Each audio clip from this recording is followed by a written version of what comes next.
샬롬. 여러분, 우리가 속박에서 자유하게 되면 그 원래 사람의 능력보다 몇 갑절 세상을 변화시키는 것들이 참으로 많은 역사적인 기록들이 많습니다. 속박들 참 많을 줄 압니다. 정치적으로 속박, 환경의 속박, 신분의 속박, 또는 건강의 속박, 그리고 현대를 가장 많이 괴롭히는 물질, 명예, 건강, 정말 참 많은 것들이 있습니다. 어떤 사람은 유혹과 죄에 대한 속박 속에서 있는 사람들이 있습니다. 우리 대한민국에 대한 얘기입니다. 우리 대한민국 역사가 좋은 것도 참 많지만 때로는 좀 안타까웠던 것이 산업공상이나 신분차별에 대한 것들이 아마 100여 년 전에 그 이전에 있었던 것을 우리가 알고 있습니다. 우리가 알고 있는 대한민국 이전에 조선시대에 그 신분들이 있었습니다. 현대에 신분의 차별이 없다가 신문에 나오는 것들 금수저, 은수저 이렇게 나오는데 참 들으면서 굉장히 마음이 씁쓸해합니다. 근데 지금은 그것이 무형이든 유형일지 모르겠지만 100년 전 그 이전에는 신분의 구별이 돼서 이렇게 산업공상에 차별이 있을 때 위에 있는 사람, 지배자 계급에 있는 사람은 어쩔지 모르겠지만 하층 계급에 있는 사람에게는 낙이 없었을 거라 봅니다. 조선시대에 가장 하층 계급에 있던 사람의 부류가 백정이었습니다. 백정들은요, 사람 취급을 못 받아서 아무리 돈이 많아도 그들은 기와집에서 살지는 못했습니다. 돈이 있고 능력이 있어도 비단 옷을 입지를 못하게 했습니다. 차별이 있죠. 공부는 꿈도 못 꿨고 항상 길을 다닐 때 양반을 다니게 되면 허리를 똑바로 펴지 못하고 허리를 구부정하게 다니면서 다니지 못하겠습니다. 백정이 하는 일이 참 많았어요. 사람들에게 먹을 것을 주고 이렇게 고기를 잡고 하는데 정말 힘들고 어려운 일을 하는데 누리는 사람들은 너 같은 사람이 어찌 나와 누리겠냐고 같이 차별했습니다. 이런 조선시대에 기독교의 복음이 들어오기 시작했습니다. 이런 모습들, 기독교의 관점에서 보게 되면 이런 신분의 차별에 의한 속박은 참으로 안타까운 일인 것이 될 거라 봅니다. 사무엘 무어라는 선교사님이 이것을 너무나 안타깝게 생각하면서 이 땅에 복음이 들어가서 하나님 나라가 확장되는 것도 좋은데 정말 이런 속박에서 자유함을 느끼길 원한다고 기도했습니다. 정말 양반이라는 것, 상놈이라는 구별 없이 모든 사람들이 존귀한 것이라는 것을 누리기를 기도했습니다. 그래서 기도하면서 그 당시에 먼저 와 있었던 그 황제였던 고종인 주치 의사였던 에비슨과 함께 백성들에게 기독교의 복음을 전도했습니다. 정말 많은 사람들이 복음을 전했지만 낯선 것이었고 유교적인 것 또는 불교적인 것이 강했기 때문에 복음 전도가 쉽지는 않았을 것입니다. 근데 놀랍게도 그 전도했을 때 처음 믿은 한 사람이 있었습니다. 그 사람의 이름은 박성춘입니다. 이 사람은 놀랍게도 그 당시 신분에서 가장 최하위층이었던 백정이었습니다. 그 백정에게 그리스도의 사랑은 신분의 차별 없이 모든 사람에게 고귀하다는 걸 가르쳤을 때 그는 하나님을 열정적으로 믿게 되었습니다. 그리고 이 박성춘의 백정이 왕에게 얘기를 해서 자유인이 되었고 선교사님들의 도움과 많은 그 기도를 통해서 그 당시 고종 황제에게 이 신분 제도를 없애주기를 탄원했습니다. 그래서 역사적으로 1895년 6월 6일에 백정의 신분이라는 것이 완전히 해방이 되었습니다. 정말 놀라운 일이죠. 수천 년 동안 우리에게 조선시대에 있었던 그 계급의 의식이 사라졌던 것이 공식적으로 사라졌던 것입니다. 내면적으로는 모르겠지만 공식적으로는 사라졌습니다. 그리고 이 박성춘이라는 백정의 신분이었던 그의 아들이 박사양이라는 사람이었는데 놀랍게도 고등교육도 받지 못할 것이 백정의 신분인데 1908년 6월에 세브란스 의과대학을 졸업한 7명 중에 1명의 졸업생으로 그가 졸업을 했습니다. 속박에서 부당한 속박에서 자유함을 누렸을 때 드러나지 않았던 그런 모든 증거들이 새로운 능력들이 발휘된 그런 놀라운 역사적인 기록들인 것입니다. 조금 전에도 우리가 장표가 증거했지만 현대에는 많은 것들의 계급 중에서 아마 물질과 신분에 대한 그런 계급들이 있는 것 같습니다. 이제는 우리 조국 대한민국도 그리고 이 미국도 이제는 아메리칸 드림이라는 것이 점점 사라진 것 같습니다. 열심히 노력하면 신분이 상승되고 얻을 거라 보지만 이제는 열심히 노력해서 집 한 채 얻기 어려운 그런 시대로 변한 것 같습니다. 그래서 많은 사람들이 자포자기합니다. 근데 가끔 정말 어떤 공산주의처럼 혁명을 이뤄야만 될 것인가? 그런데 성경에는 회년이라는 그런 개념이 있습니다. 우리가 땅, 토지, 내 것, 재물로 생각하지만 성경에서는 50년 동안은 이렇게 49년 동안은 토지를 사용하다가 혹시라도 가난해서 힘들어서 그것을 다른 사람에게 빌려주거나 팔았던 사람에게 다시 원주인에게 돌려주라는 회년의 개념이 있습니다. 주벌리죠. 회년을 선포하는 것. 사실은 세상의 땅인 것은 어떤 돈 많은 사람의 소유가 아니라 하나님 것이죠. 그것이 개념이 된다면 아마 현대의 많은 문제들, 이런 빈부나 물질의 문제도 해결되지 않을까 한번 생각해 봅니다. 성경의 레위기 25장 10절에 보니까 너희는 50년째 해를 거룩하게 하여 그 땅에 있는 모든 주민들을 위하여 자유를 공포하라. 이 해는 너희에게 희년이니 너희는 각각 자기의 소유지로 돌아가며 각각 자기의 가족에게로 돌아갈지며. 아멘. 사실 성경은 오래전부터 빈부가 가난하게 살지만 그러나 영원히 대를 이은 것이 아니라 일정한 시대가 되면 다시 회년이 되어서 주벌리가 되어서 돌아가고 속박된 것에 자유함을 선포하는 것이 하나님의 뜻이었습니다. 구약부 때의 뜻이었습니다. 그래서 50년째가 되는 것, 매년 희년이라고 이렇게 얘기를 하게 됩니다. 글쎄요, 어느 분이 또 간절한 청년들이 영적 지도자들 기도해서 한번 이 우리의 조국 대한민국에, 미국에도 희년과 같은 그런 개념이 있었으면 좋겠습니다. 아마 통일이 되게 되면 북한에 대한 땅, 그거 참 문제가 많을 거라 봅니다. 여러 가지 남한의 땅도 그럴 거예요. 한번 기도하면서 인생에서 희년에 대한 거, 주벌리에 대한 걸 한번 여러 젊은 지도자들이 한번 생각해 보시기를 원합니다. 성경은 때로는 실수하고 때로는 가난해서 다른 사람보다 물질적으로 환경적으로 아래 놓여 있을 수 있다고 봅니다. 하지만 그런 물질과 환경이 그 사람의 존엄성을 속박하는 것이 결코 아니라고 성경은 얘기하고 있습니다. 자유함을 느끼고 사십니까? 내가 가난해서, 내가 지금 직장에서 불안정해서, 돈이 없어서, 리타이언 플랜이 없어서란 것 때문에 두려워하십니까? 성경은 그런 속박이나 두려움에서 자유함을 느끼는 것을 뭐냐면 다윗의 시편의 저자처럼 시편 119편 44절이 우리말에 도전이 됩니다. 내가 주의 율법을 항상 지키리이다. 영원히 지키리이다. 내가 주의 법도를 구하였사오니 자유롭게 걸어갈 것이오며. 아멘. 인생에서 자유함, 프리덤을, 진정한 트루 프리덤을 누리는 것에 그 진리를 얘기하는 것입니다. 다른 것들, 내가 노력해서 뭘 얻고 쌓는 것이 아니라 하나님의 법도를 올바로 지키기 때문에 세상이 뭐라 해도 나는 당당하게 자유롭게 걸어갈 수 있다는 것이, 그것이 이 시편 저자와 또한 구약시대와 또한 지금의 우리에게 도전이 되는 것입니다. 하나님을 기쁘게 하려고 많은 성도들이 노력을 합니다. 교회를 다니는 사람들 또는 신앙인들, 종교인들 얘기를 하게 됩니다. 그들이 자유롭게 다니면서도 왜 자유롭지 못하냐면 성경은 그들이 헛된 모습으로 종교적인 생활을 하지만 신앙의 진정한 모습이 없기 때문에 그렇습니다. 금식기도 해보셨습니까? 작은 목자 금식기도 참 많이 해본 기억이 있습니다. 자랑이 아니에요. 그냥 갈급해서 그렇습니다. 한 해에 1년의 절반을 정말 금식해 본 적이 있습니다.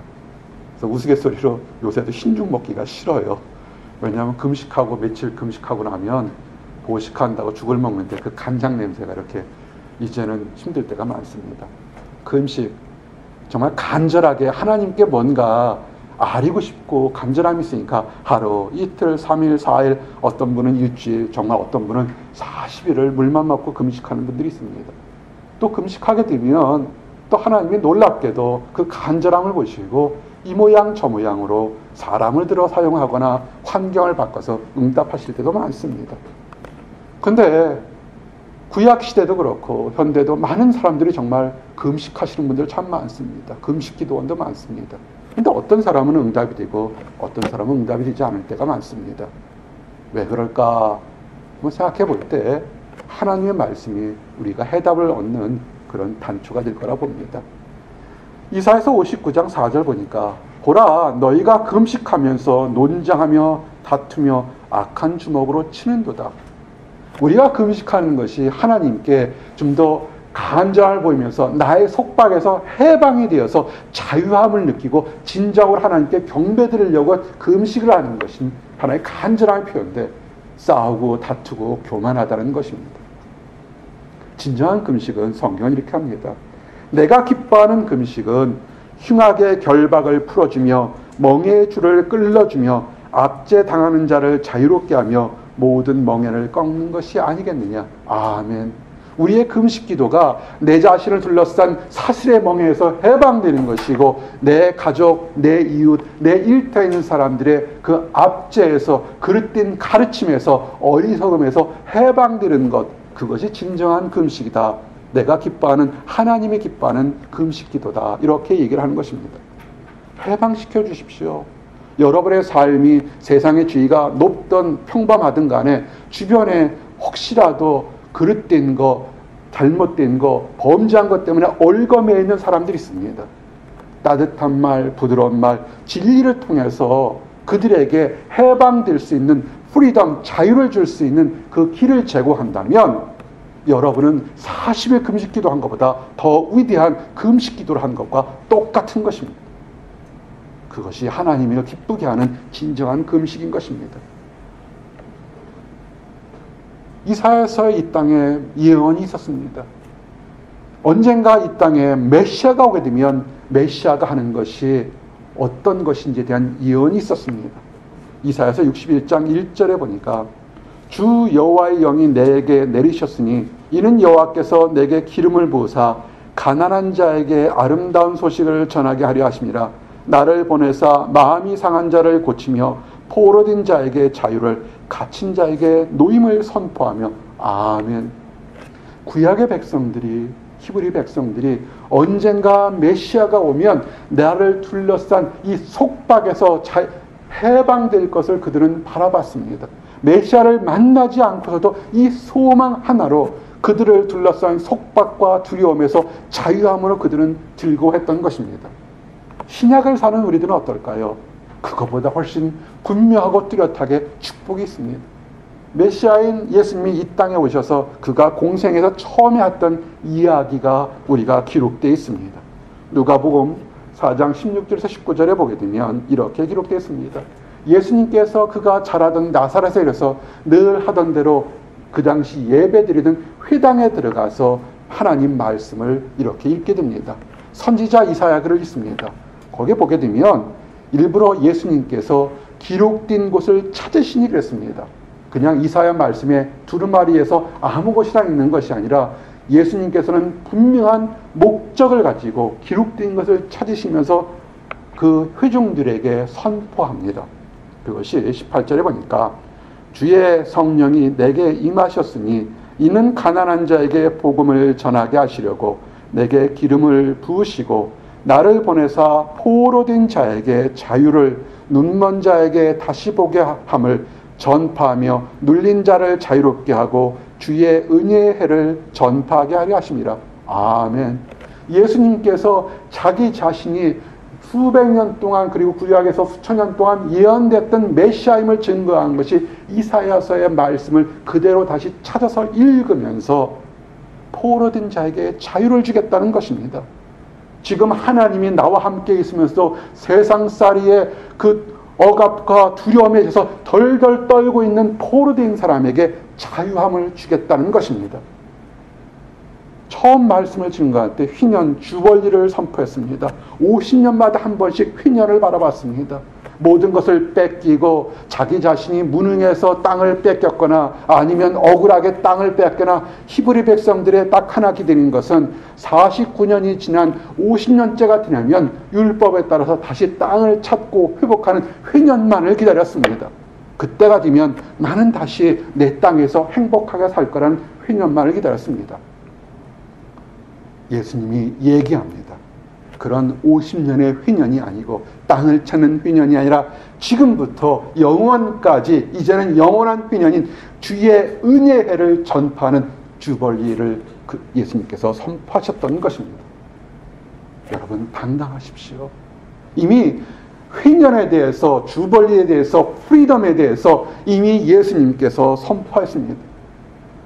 왜 그런데 교회를 다닌다고 하면서, 하나님을 믿는다고 하면서 왜 우리가 우리 안에 자유함이 없을까요? 아침에 일어나거나 한 일터나 또는 한밤중에도 인상을 찌푸리거나 두렵거나 초조하는 것이 뭐냐면, 이 진리, 하나님께서, 예수님께서 이미 휘년을 선포하고 갇힌 자를 해방시키고 있다는 그 진리를 알지 못하기 때문에 그렇습니다. 오늘 말씀이 뭡니까? 진리를 알지니 진리가 너희를 자유케 하리라. 아멘.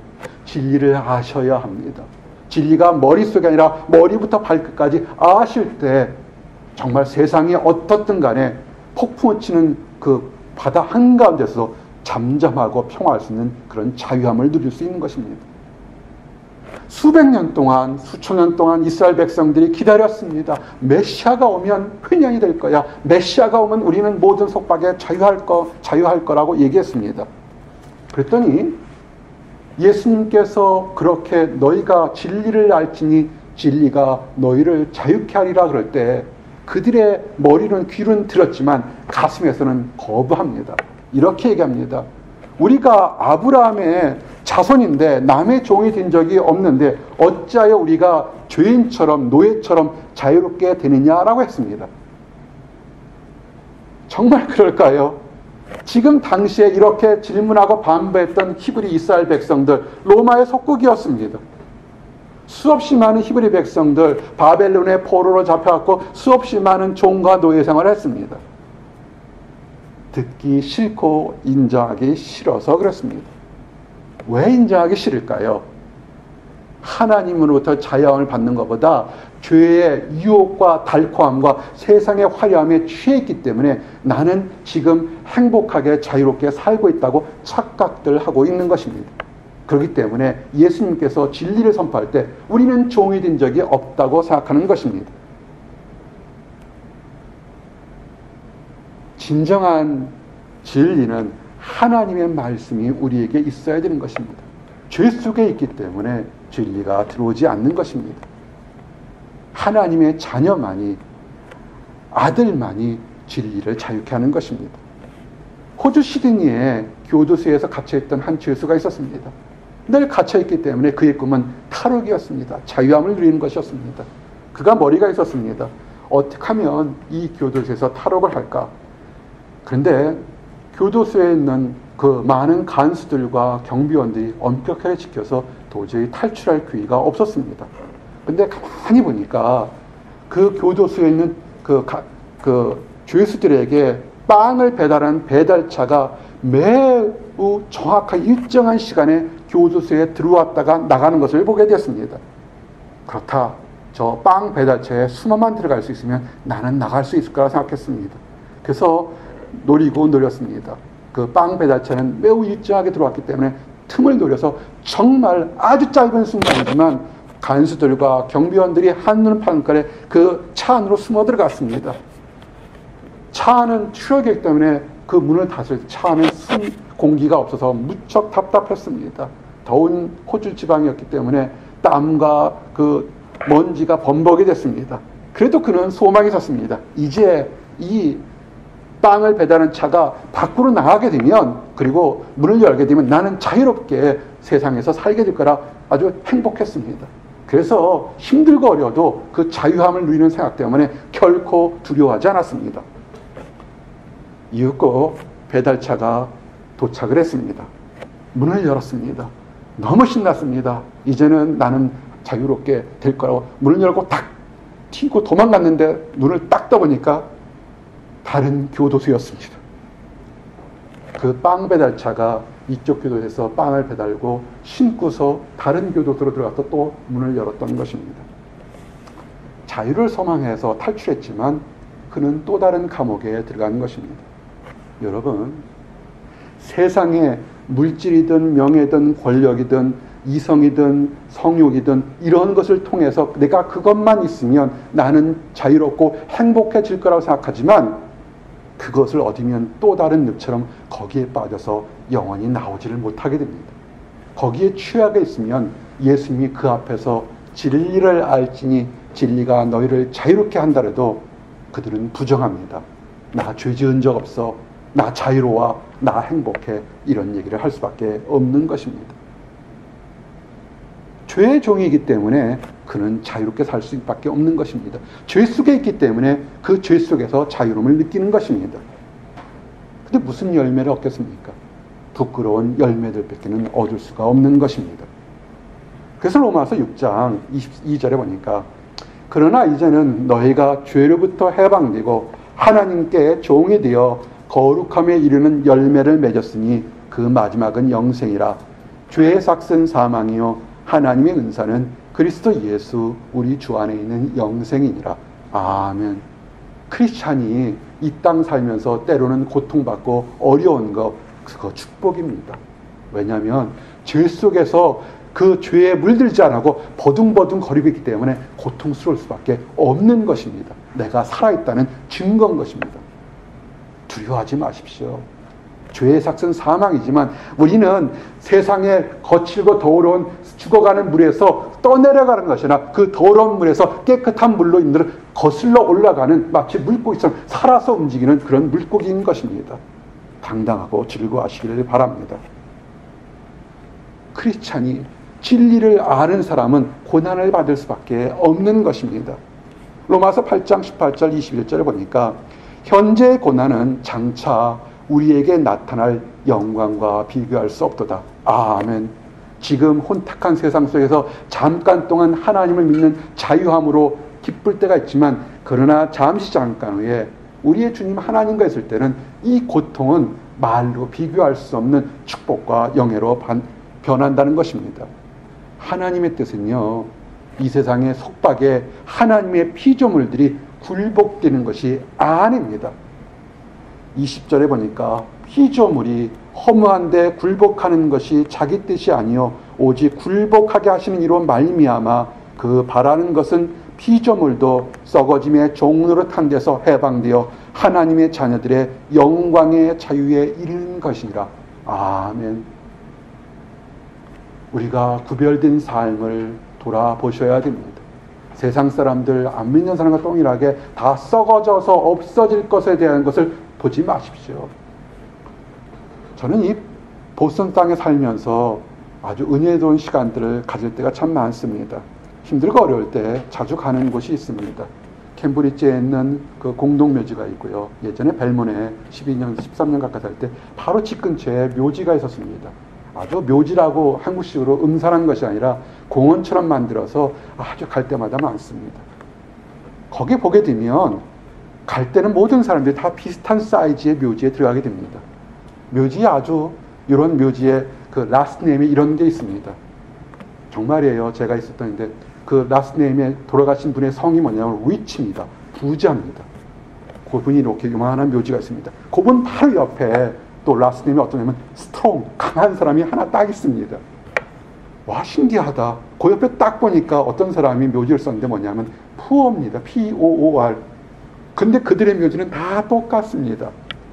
저는 그 묘지를 볼 때마다 그래, 우리가 돌아갈 때는 빈손으로 와서 빈손으로 돌아가는 건데 왜 썩어서 없어질 것에 그렇게 많이 허무한 것들에 그렇게 우리가 노력하고 한숨 쉬고 답답해하는 것인지를 한번 돌아보게 됩니다. 그래서 위로받고 소망받게 됩니다. 하나님의 자녀는 결코 썩어 없어지지 않습니다. 지금 이 자리에 잠시 고난을 받을지언정 하나님의 자녀들은 천국에서 하나님과 함께 영광을 받을 수밖에 없습니다. 하나님이 영이 계시는 곳에 자유함이 있습니다. 기뻐하시기 바랍니다. 늘 청년들에게 이렇게 카톡에 문자를 보냅니다. Be confident and happy in the Lord. 세상이 여러분을 얽어매고 시험이든 법률적인 문제든 환경에서 얽어맨다고 두려워하지 마십시오. 그것은 다 지나가는 짧은 순간의 문제입니다. 여러분에게는 하나님의 영이 계시기 때문에 그 안에 진정한 자유함이 있습니다. 고린도후서 3장 17절 18절 말씀이 그겁니다. 주는 영이시니 주의 영이 계신 곳에는 자유가 있느니라. 우리가 다 수건을 벗은 얼굴로 거울을 보는 것 같이 주의 영광을 보매 그와 같은 형상으로 변화하여 영광에 이르니 곧 주의 영으로 말미암음이니라. 아멘. 지금은 신분이나 환경에 따라서 다양한 모습을 있지만 잠깐 오면 마치 모세가 여호와 하나님을 만나서 얼굴에 광채가 난 것처럼, 광채를 숨기려고 수건을 가려도 그 광채가 숨길 수 없었던 것처럼 우리의 모든 사람이 영광에서 영광에 이르는 그런 기쁨과 자유함을 누리게 된 것입니다. 자유하십시오. 이 자유함은 내 모든 죄가 용서받았으니까 이제 엉망으로 살자, 그런 것이 아닙니다. 하나님이 우리를 자유함을 주시고 영광을 주신 것은 서로 섬기라는 것입니다. 강한 자가 약한 자를, 약한 자가 강한 자를 하나님 안에서 서로 섬기라는 것입니다. 갈라디아서 5장 13절, 우리가 자유하면서 남을 섬기는 것은 결코 종이 아닙니다. 종처럼 섬기더라도 그것은 종이 아닌 것입니다. 형제들아, 너희가 자유함을 위하여 부르심을 입었으나 그러나 그 자유로 육체의 규례를 삼지 말고 오직 사랑으로 서로 종노릇하라. 아멘. 서로 종노릇하시고 서로 왕처럼 다른 사람을 존귀하고 섬기시기를 원합니다. 우리 자유함으로 그 악을 가리고 내가 용서받았다고 스스로 면집을 쌓는 그런 것이 아니라 사람을 섬기고 올바른 곳으로 인도하기를 원합니다. 미국에 노예제도가 있었던 시대에 있었던 얘기입니다. 뉴올리언스 지역에 한 어여쁜 흑인 혼혈 소녀가 있었습니다. 뉴올리언스. 아름답고 재지가 많은 곳인데 이렇게 슬픈 과거가 있는 곳인 줄 우리가 다시 한번 생각해 봅니다. 아마 이 아름다웠던 것 같습니다. 혼혈 소녀이기 때문에 그 혼혈 소녀를 살려는 많은 못된 사람들이 있어서 굉장히 값이 비쌌습니다. 그런데 경매자들이 많은데 그 중에서 한 사람이 그 어느 때보다 굉장히 확실한 찬 목소리로 굉장히 그 경매를 시작했습니다. 가격이 계속 올라갑니다. 이 사람이 이 가문을 부르면 이 청년은 계속 더 높은 금액을 부르게 됩니다. 너무 확신에 차서 마지막에는 굉장히 비싼 값인 $1,450에 그 소녀를 사게 되었습니다. 이 사람은 북부에서 온 사람이었습니다. 근데 그 소녀는, 흑인 소녀는 그 비싼 값에 확신에 찬 북부에서 온 사람의 그 모습을 보고서 너무 슬펐습니다. 그 사람의 노예가 되는 것이 너무 슬펐습니다. 엉엉 울었습니다. 그 다음날 이 북부에서 온 사람은 소녀의 집으로 찾아갔습니다. 소녀는 슬픈 소리로 얘기했습니다. 나는 당신과 가고 싶지는 않지만 그러나 당신과 함께 갈 준비가 됐습니다. 라고 슬픈 얘기를 했습니다. 근데 북부에서 온 그 사람은 고개를 절레절레 흔들면서 품 안에서 한 증서를 그 소녀에게 줬습니다. 아닙니다. 난 당신이 나와 함께 가기를 위해서 비싼 돈을 주어서 산 것이 아닙니다. 난 당신을 자유롭게 하기 위해서 당신을 샀습니다. 보십시오. 이것이 당신에게 자유를 허락하는 증서입니다. 보장하는 증서입니다. 소녀가 믿기지 않아서 위쳤습니다. 정말 그렇습니까? 내 자유를 위해서 정말 그 많은 돈을 주고 나를 샀다고요? 정말 내가 자유의 몸입니까? 정말 내가 원하는 대로 할 수 있습니까? 그랬습니다. 북부에서 온 사람은 그랬습니다. 물론 맞습니다. 당신은 자유입니다. 지금부터 당신이 원하는 대로 어디든지 갈 수 있습니다. 그러자 소녀가 너무 기쁨에 찬 목소리로 이렇게 얘기합니다.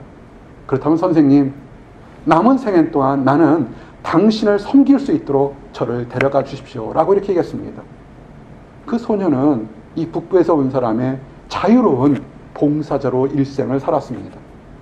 이 북부에서 온 사람이 누구냐면 에브럼 링컨입니다. 우리가 정말 자유로울 때, 종의 신분에 자유로울 때 그는 정말 진정한 마음으로 그 사람을 섬기게 되는 것을 우리가 얘기하게 됩니다. 예수님께서 많은 사람들에게 복음을 전할 때 이방 지역에 일부러 갔습니다. 사마리아에 있는 수가라는 동네로 지나가게 됐습니다. 거기에는 요셉이 그 아들들에게 준 땅이 있고 우물이 있었던 곳입니다. 근데 예수님께서 제들과 하다가 피곤하시고 목마르시고 배고프셔서 우물가에 앉았습니다. 때가 본문에는 6시로 나오는데 요한복음 4장 얘기입니다. 근데 우리 시간을 치면 12시쯤 가장 정오의 땡빛이 가장 많을 때일 것입니다. 사마리아 여인 한 사람이 물을 길러 나왔습니다. 그럴 때 예수님께서 그 사마리아 여인에게 얘기합니다. 내가 목마르다. 물을 좀 줄 수 없겠냐 얘기를 합니다. 중동에 가보신 적 있으십니까? 작은 목자 아주 오래전에 중동에서 좀 근무한 적이 있습니다. 짧게 근무한 적이 있습니다. 12시에 돌아다니는 사람 거의 없습니다. 바레인에도 있었고 이라크도 있었는데 12시에 돌아다니는 사람 보니까 위대한 대한민국 사람만 돌아다닙니다. 참 놀라워요. 그 시간에는 오침하거나 종교적인 행사로 식당도 문을 닫는데 밥 먹다가 예배 시간에 쫓겨난 적도 있는데 정말 그 시간에 우리의 위대한 근로자들은 땡볕에 아랑꺾고 일하는 것을 보게 됩니다. 그래서 저는 12시에 뭘 한다는 것을 정말 드물게 생각합니다. 이 여인에게 무언가 사연이 있는지 남들이 안 오는 이 무물물은요, 시원한 아침이거나 저녁에 뜨지 낮엔 뜨지 않습니다. 제자들은 마침 그 시간에 그 동네에 들어가서 먹을 걸 사러 갔습니다. 이 여인이 지쳤는지 목말라서 물 달라고 하는 이 예수님에게 까칠하게 얘기합니다. 당신이 보니까 유대인 같은데 사마리아인 여인에게 왜 나에게 물을 달라고 하십니까? 맞습니다. 유대인과 사마리아인은 서로 특별한 경우 아니면 상종하지 않습니다. 마음에 상처가 있고 어둠이 있고 답답하면요, 그 안에 있는 답답함을 해서 나도 모르게 나오는 표현은 아주 까칠한 얘기를 하게 됩니다. 똑같은 얘기예요. 맞는 얘기예요. 틀린 얘기는 아니지만 그냥 물을 주기 싫으면 안 주면 되지. 왜 서로 상종하지 않는데 왜 나에게 부탁합니까? 이렇게 얘기합니다. 예수님이 화를 내지 않으십니다. 네가 만일 하나님의 선물과 또 내게 물을 달라고 하는 이가 누군지 알았으면 오히려 네가 나에게 물을 달라고 할 텐데 네가 나를 모르는구나 이렇게 얘기를 했습니다. 그랬더니 여인이 갑자기 호기심이 생겼습니다. 아니 당신이 이 누구길래 지금 이 우물에는 물기를 그릇도 없고 깊었는데 당신이 생수를 어디서 주겠습니까? 얘기를 합니다. 그리고 이 우물은 우리의 조상 야곱, 정말 히브리 백성이나 사마리아 백성들이 가장 위대하다고 생각하는 야곱이 준 건데 당신은 야곱보다 큽니까? 라고 질문하게 됩니다. 갑자기 그 까칠했던 마음에서 호기심으로 변했습니다. 예수님이 얘기합니다. 여인을 바라보면서 이 물을 마시는 자마다 다시 목마르지만 내가 주는 물을 마시는 자는 영원히 목마르지 아닐 거다. 내가 주는 물은 한 번만 먹으면 그 속에서 영생하도록 솟아나오는 샘물이 될 거다 그랬습니다. 물 길리는 거 힘들어요. 지금이야 수도꼭지 탁 틀면 물 나오지만 예전에는 펌프물이 있고 그렇지 않으면 멀리까지 물을 길러가야 됐습니다. 여름에는 괜찮죠. 물 길러는 거. 겨울에 한번 생각해 보세요. 그 추운데 물 길러가는 거 만만치 않았을 겁니다. 여인들에게는 밥하는 거, 물 길리는 것이 질국의 역사였을 것입니다. 여인이 호기심이 이제는 크게 생겼습니다. 그렇게 한 번만 마시면 정말 영원토록 갈증나지 않는 물을 내게 주십시오 그랬더니 예수님이 뜬금없이 얘기합니다. 그래 주겠다. 근데 존재 조건이 네 남편을 내게 불러오라 그럽니다. 이 여인이 그 얘기를 듣고 한숨을 푹 쉬면서 얘기합니다. 선생님, 주님, 나는 남편이 없습니다. 라고 얘기를 합니다. 예수님께서 고개를 끄덕끄덕합니다. 맞다.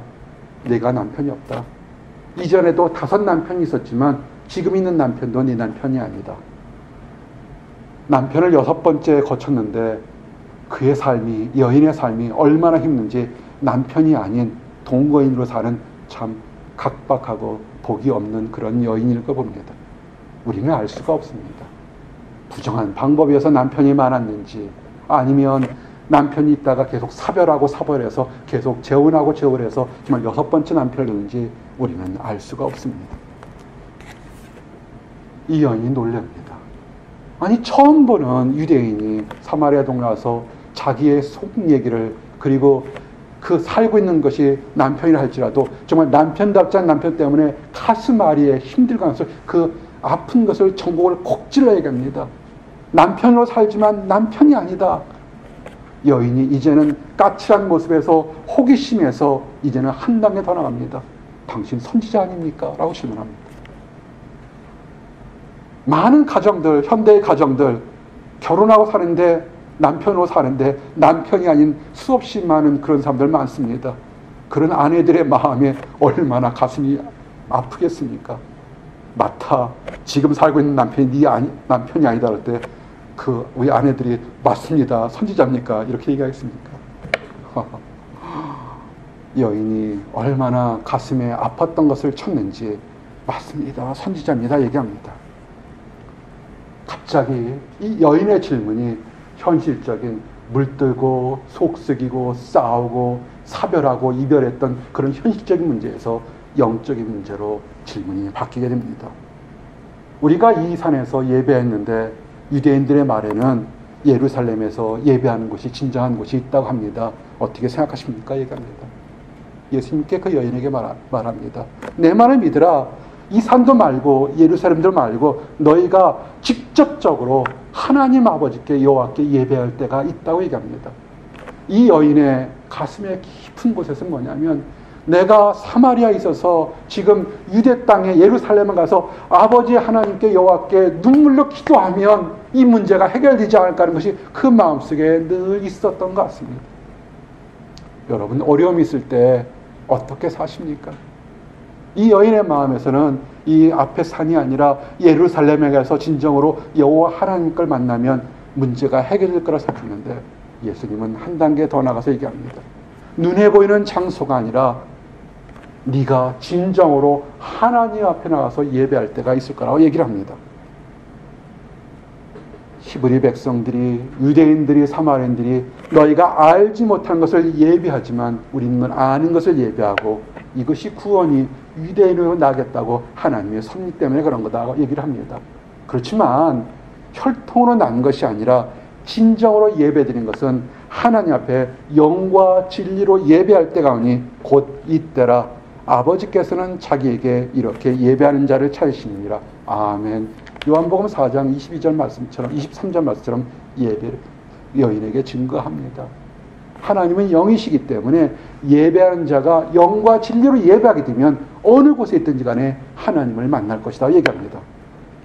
이 여인이 이제 인생에 소망이 생기기 시작했습니다.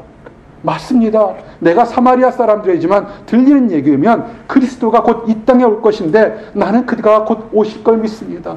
그리스도만 오게 되면 내가 남편을 여섯을 섬기게 되는 이 각박한 어려움과 답답함, 속박에서 해방될 것을 믿겠습니다. 하고 그 마음속에 간절함이 있었던 것입니다.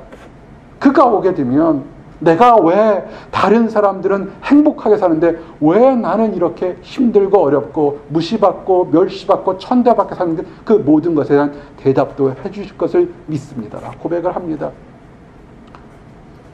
예수님이 그 연을 보면서 얘기합니다. 네가 말하는 그 그리스도가 메시아가 바로 나다 그럽니다. 놀랐는데 그 여인이 이 말을 듣고 그 말을 듣는 순간에 그가 살면서 수가란 성에 살면서 그를 힘들게 했던 사람이 피해서 사람이 신어서 정오에 물들어왔던 그 여인이 물드는 기름을 다 들고 동네로 들어갑니다. 외치기 시작합니다. 동네 사람들아 나와봐라. 너희들이 다 내가 남편 여섯을 두고 살았던 그렇게 박복한 여인이요 천박한 여인이요 무시받는 여인을 생각할 때 내가 알고 있는 것 나를 처음 본 사람이 하는 내 모든 것을 알게 하는 사람이 있다. 이 사람 그리스도가 아니냐 나와봐라고 외치게 됩니다.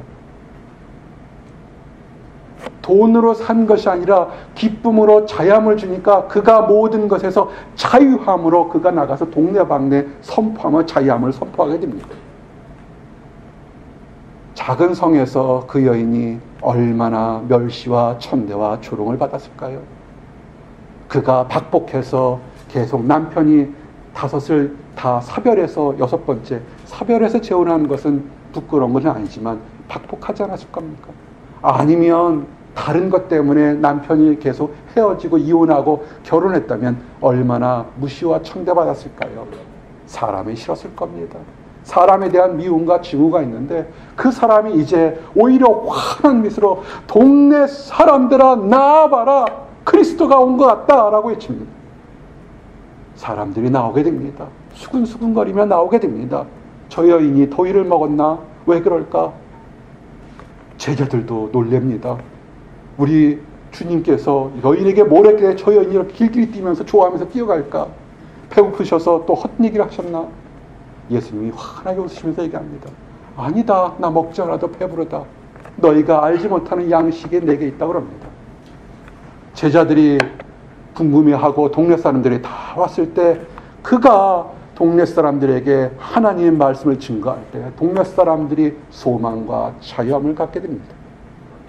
39절에 보니까 여자의 말이 내가 행한 모든 것을 그가 내게 말하였다 증언하므로 그 동네 중에 많은 사마리아인들이 예수를 믿는지라. 사마리아인들이 예수께 와서 자기들과 함께 유하시기를 청하니 거기서 이틀을 유하심에 예수님의 말씀으로 말미암아 믿는 자가 더욱 많아 그 여자에게 말하되 이제 우리가 믿는 것은 내 말로 인함이 아니니 이는 우리가 친히 듣고 그가 참으로 세상의 구주신 줄을 알미라 하였더라. 아멘.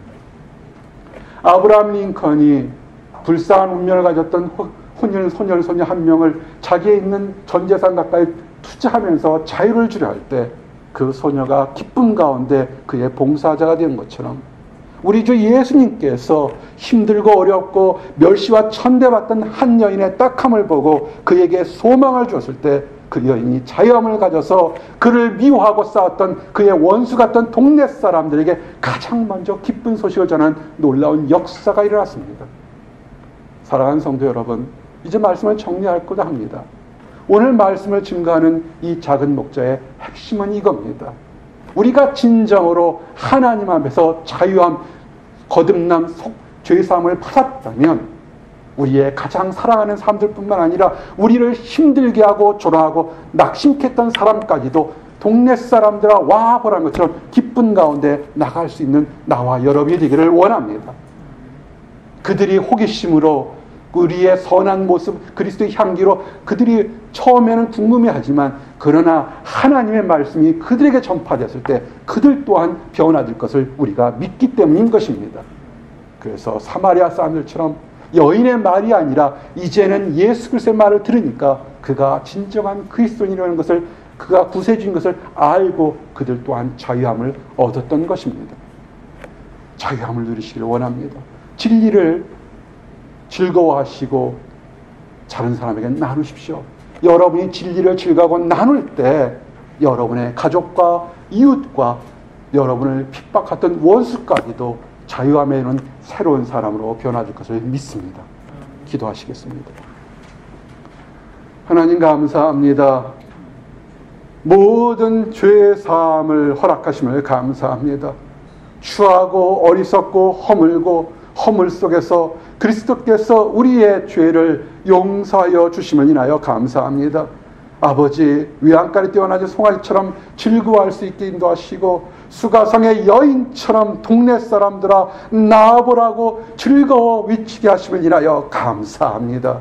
아버지, 우리의 가족, 우리가 만나는 사람들 일터 그리고 원수들까지도 핍박한 사람들까지도 이 즐거움을 거저 전해줄 수 있도록 인도하여 주시옵소서. 그들이 들었을 때 하나님의 능력으로 그 모든 사람들에도 자유함과 진리를 맛보며 변화되도록 허락하여 주시옵소서. 감사합니다. 예수 그리스도 이름 받들어 기도드렸습니다. 아멘.